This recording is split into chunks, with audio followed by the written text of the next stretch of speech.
What's up, y'all? This is Sorry back with another reaction, y'all, from the Fat Man's Podcast. I got a reaction for y'all. But before we get in this reaction, y'all, please hit that like button, subscribe button. I'm trying to hit 500 subscribers by the end of this month. So please do. I believe we're at 427. So, damn, what the hell? We don't need a couple more to go, y'all. So let's get to 500, y'all. And let's get in this reaction, y'all. So the reaction name is, well, first it's from DRPHIL. It says, "Who said it? Now you're canceled." So I saw a little clip of this from the Black Conservative. He was reacting, said, like, I guess DRPHIL. I only saw the title of it. I only saw like a little clip of it. So I said, let me see what it's about. So I guess DRPHIL got offended or something like that by some lesbians talking about mom and dad is something wrong to them or something like that. They feel offended or something like that, y'all. I don't know. Let's get into the video though. To unwind after a long week of telling people how Liberty Mutual customizes your car insurance so you only pay for what you need. Saying that because your mom and Okay, y'all, let's get bowled up for y'all. Go back a couple seconds. There we go. today on an all-new DRPHIL.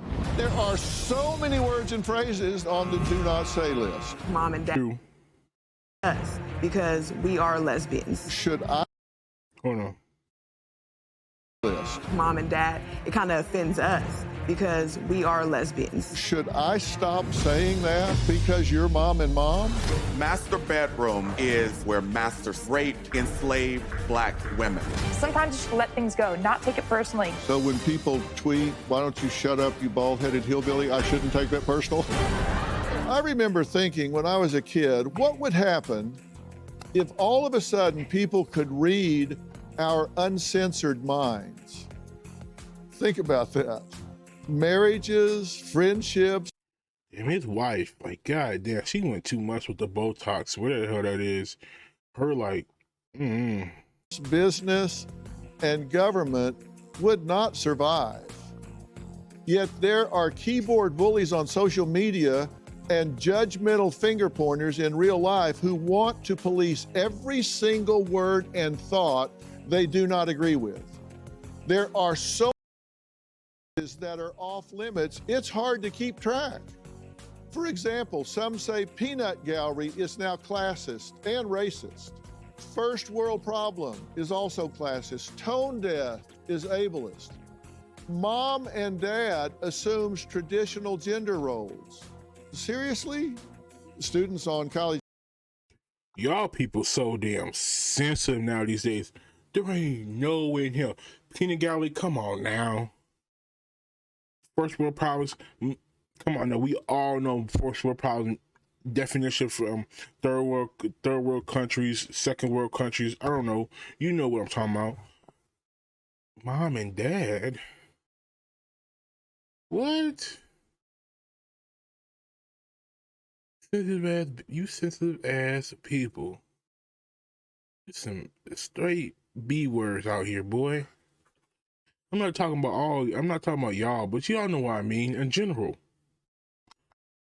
College campuses are also dealing with the self-censorship issue, which leads us to this question. Are we setting up the younger generation for failure? My next guest is a student who says he has learned firsthand about the risk of sharing his opinion.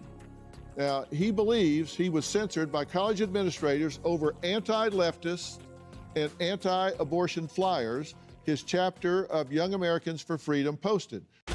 We're here, to promote traditional American values, free speech. The message we were trying to post was, this is how many people have died under the communist regimes. The school apparently found that offensive and later took them down without notice. To my knowledge, no other student groups have had their posters taken down or run into any problems concerning that. We have the right to First Amendment free speech just like anyone else, and we want to be able to have healthy discussions with people on campus, and if it's happening here, it's happening somewhere else. Everyone is buzzing about honeycomb pasta right now, so today I'm gonna show you how to make it. But first, let me boil some water.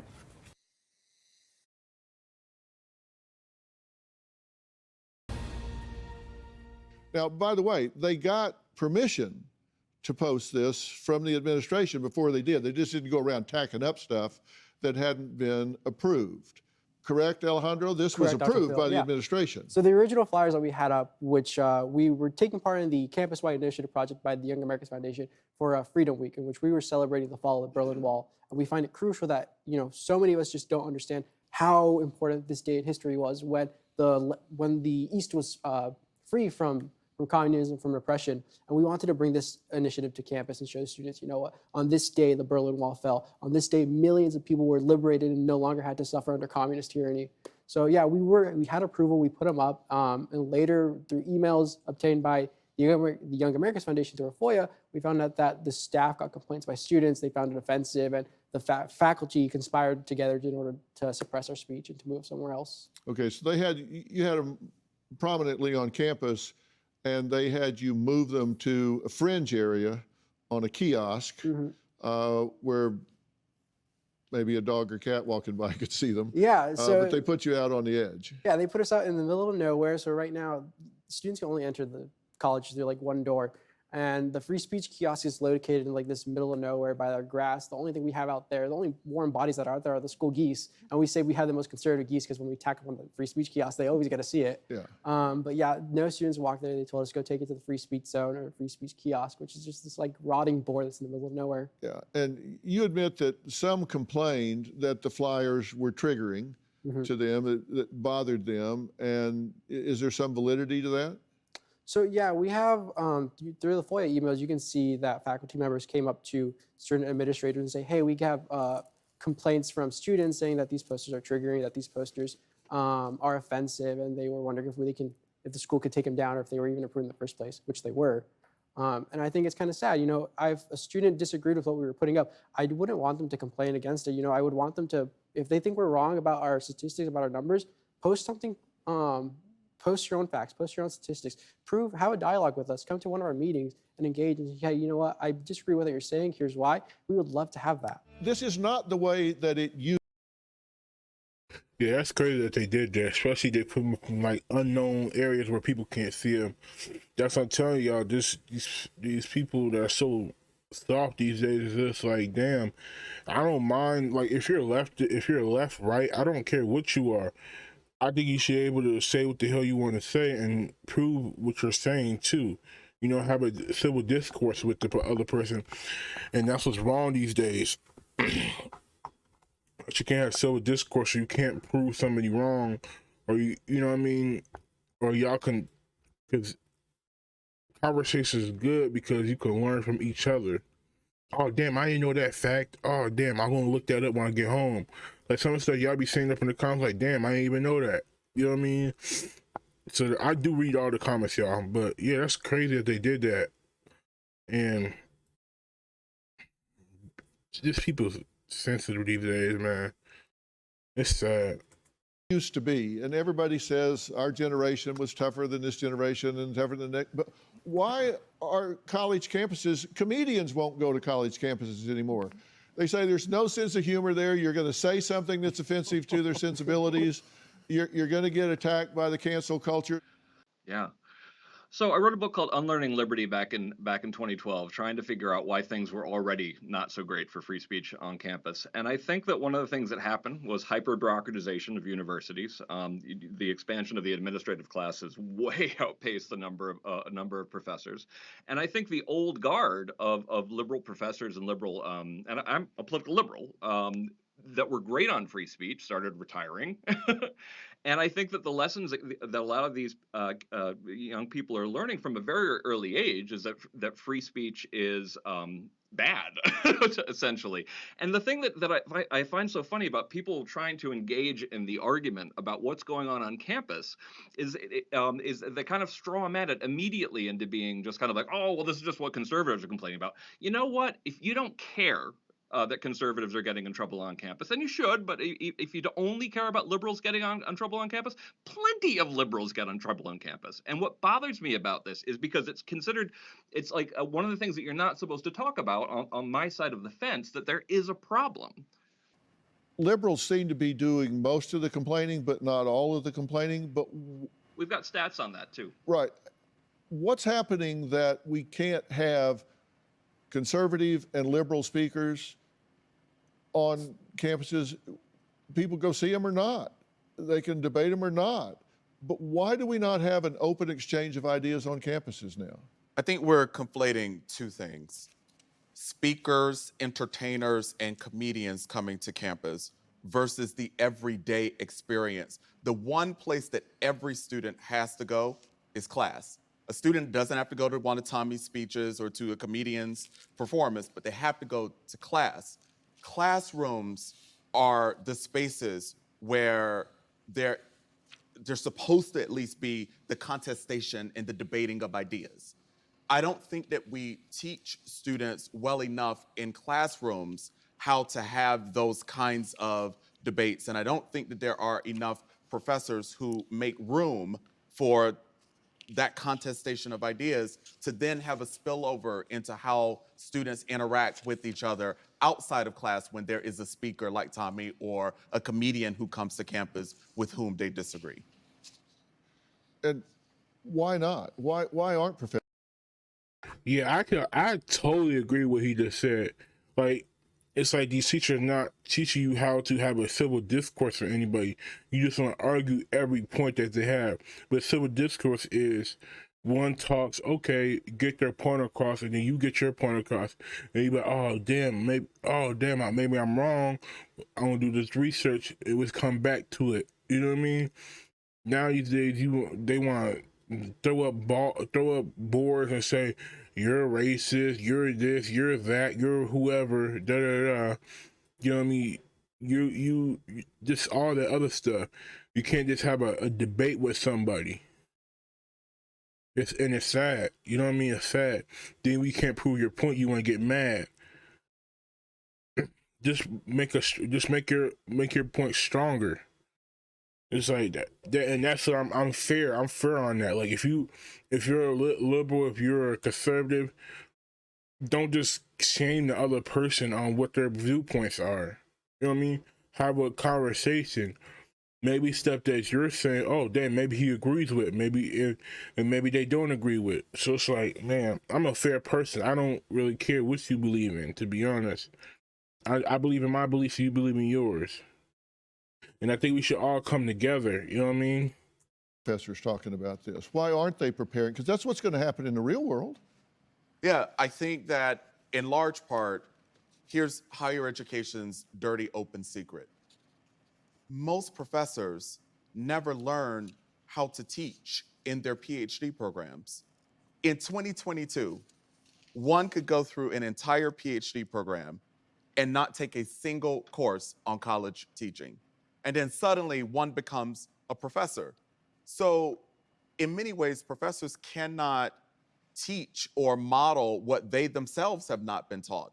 So I think that is one of the perennial failures of American higher education. We gotta do better at, first off, teaching professors how to teach, but also how to deliberately and skillfully create the conditions within our classrooms that allows students with different points of view learn how to talk respectfully and civilly with each other.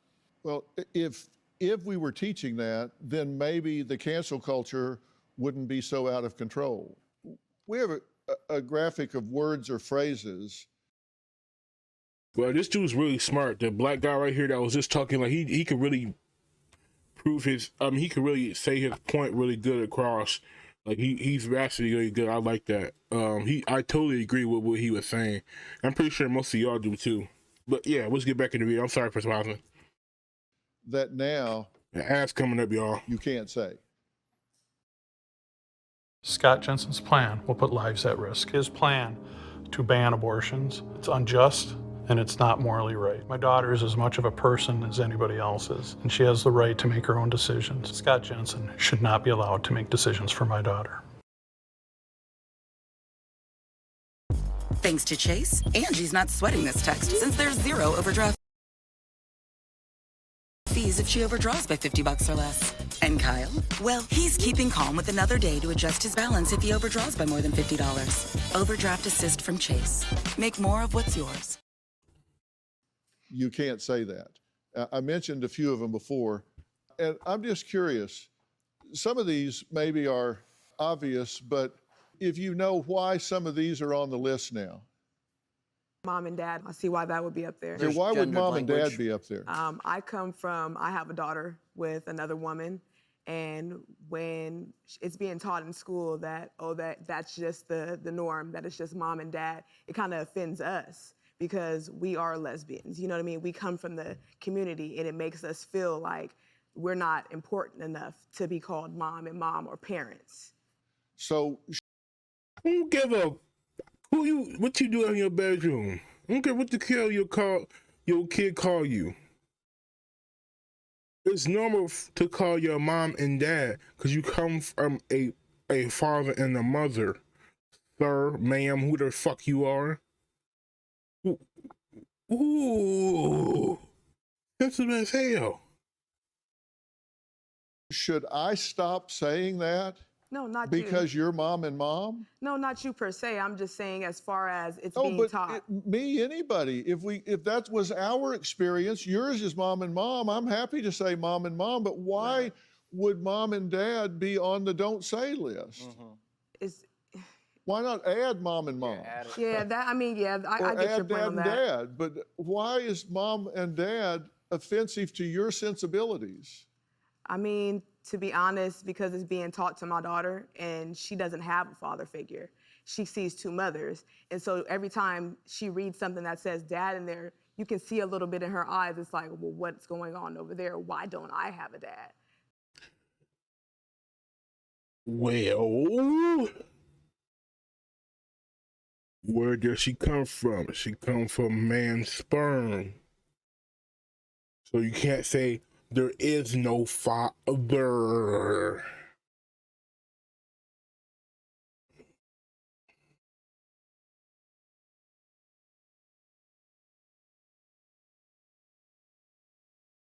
I don't know what to tell you guys. This is kind of annoying to me now. It's normal. It's normal to have mom and a father because that's mostly with most of the society is men, women. I mean, most of the society is women, dad. And that's usually how it goes. You want all this woke ass shit. It's usually how it goes. Mother and dad. I have a mother and a dad. You know what I mean? You can add mom if you really want to. We all know that's not right though. Come on now. So it's a sensibility issue on the child's part as well. So I'm looking out for my daughter in that sense. Well, isn't that a conversation that you should be having with your daughter anyway? Oh, so that she doesn't take offense to terms like this? We definitely have had that conversation, but in the same sense, there is an accountability for the school as well. I feel like when they're putting that inside of our homework and stuff like that, it's making the kid feel a certain type of way. Help me out here. It is the heterosexism of it all. Mom and dad are not canceled phrases. I can assure you, in schools all across the United States, school leaders are sending memos and teachers are sending memos home with their children about mom and dad. I think what we're missing here is the opportunity to be decidedly and deliberately inclusive of all parents. I agree. I would say that of all these words on the list, the only thing that I've heard be talked about in my entire life being canceled, and it's not canceled, is the word tribe. It's about the rhetoric changing. We're not failing our kids these days at all. We're just changing. We're progressing, and we're allowing us to become more inclusive of a new generation of people. I'm glad that your parents were married for 50 years, but something is now changing, and we have to account for that. Well, my thought is, regardless of your skin color, regardless of your race, why would you take offense to any of these terms or words? I'll give you one. You know what spook is? Master bedroom. Here's a historical lesson. Master bedroom is the bedroom where master slept. I understand. Where he raped enslaved Black women. I understand. where Black women who were enslaved were his servants. Talk about it. As we come to understand the historical origins of the word, I think we can agree that was an awful place. Come on now, y'all. We all know ain't nobody really call a master bedroom a master bedroom. This is my bedroom. Come on. So damn sensitive. We don't even say master bedroom. The only time people really say a master bedroom is when the realtor asks you, do you want to go see the master bedroom? Do we really call it master bedroom, or we just call it bedroom? I'm going to my bedroom. I'm not going to my master bedroom. I'm going to my bedroom. Most people say bedroom. Stop it. Place. We probably shouldn't call it that. Can we call it something else, like the primary bedroom or the main bedroom in a house? But